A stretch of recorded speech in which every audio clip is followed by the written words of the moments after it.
I'm Amy Cherry. This local news is a service of Flagler County's Toyota dealer, Beaver Toyota, here to wow ya.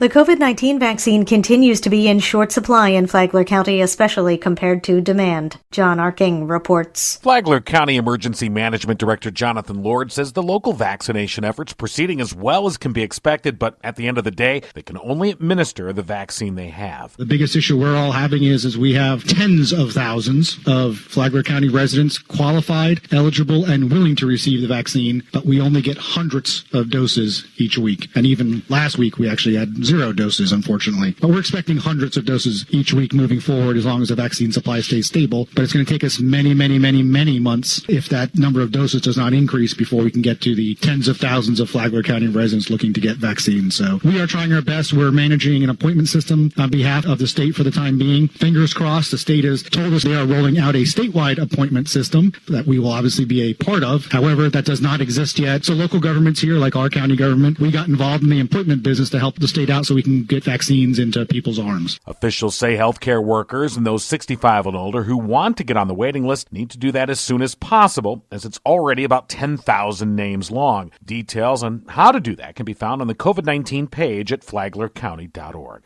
From the WNZF Newsroom, I'm John Arthur.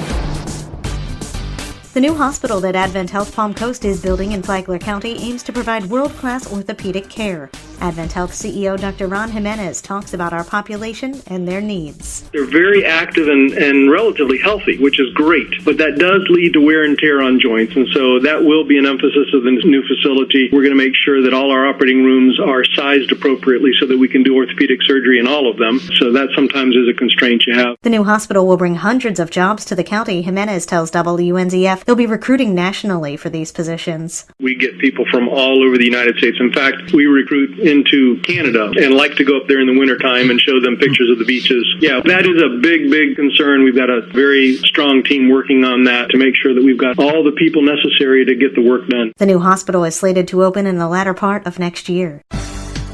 Flagler County has a new chief of staff. Karen Johnson tells us more about him. It's been 5 months since Jorge Salinas, the deputy city manager and chief information officer for the city of Albany, Oregon, transitioned to the job of chief of staff for Flagler County Administrator Jerry Cameron. The position, formerly called deputy administrator, had been vacant since Cameron was hired in 2019. Work with the different departments and deliver the services that the community needs, and also back up the county administrator when he's not available to work with the county. Salinas, originally from Puerto Rico, says he's very interested in government transparency, having helped the city of Albany earn distinction as one of 25 municipalities in the United States to receive a certificate of excellence in performance management from ICMA in 2020. Cameron decided to hire a chief of staff in part because he knows he'll be retiring next year. It's a new title for Flagler. It's actually a more correct title. Ultimately, as your organization structure evolves, you generally have a chief of staff who handles all of the staff issues and so forth.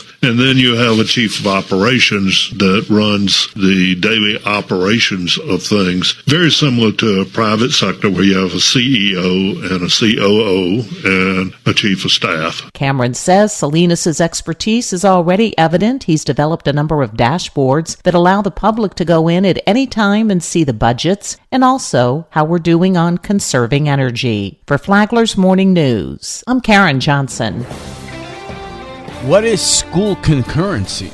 It's a term you might have heard over the weekend if you listened to Real Estate Matters right here on WNZF, and host Toby Tobin explains. A development should not be approved unless the facilities are in place or will be in place by the time the project is built. The definition of concurrency says that means that when a developer is building new houses, things like parks, libraries, and such have to be ready to go when the project is finished. Real Estate Matters is every Saturday morning at 11 and every Sunday at 9 here on WNZF. Find the podcast at the Flagler Radio app, and Toby is at GoToby.com. Tomorrow, Toby Tobin and his guests talk about how a couple of developers in Palm Coast got caught in concurrency issues. From the WNZF Newsroom, I'm Deb Albertson. And now you're up to date on Flagler's Morning News. I'm Amy Cherry.